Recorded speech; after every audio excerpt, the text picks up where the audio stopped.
Hello friends, நானும் பிரின்சியும் ரீசெண்டாக ஒரு ஸ்கூலில் பிரேக் இன் பண்ணிட்டோம்.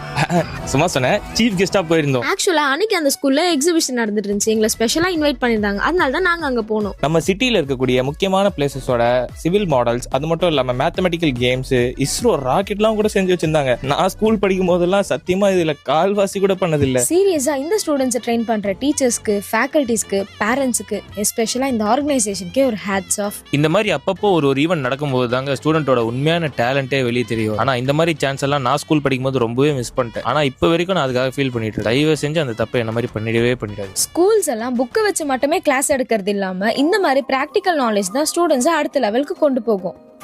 பயம்புத்துற திகிலான ghost house, chemical and physical games, commerce quiz, அது இதுன்னு சொல்லி இந்த ஈவெண்ட்டையும் நல்லா எங்கேஜிங்கா கொண்டு போனாங்க. எனக்கு ரொம்பவே பிடிச்சது என்னன்னா, இந்த ஆஸ்ட்ரானமிக்கல் ராக்கெட்ஸ், பிளானட்ஸ் எல்லாம் ஒரு மாடல் பண்ணி வச்சிருந்தாங்க. அதுதான் ரொம்ப ஹைலைட்டா இருந்தது. இங்க படிக்கிற ஒவ்வொரு ஸ்டூடெண்ட்ஸுமே ஃபியூச்சர்ல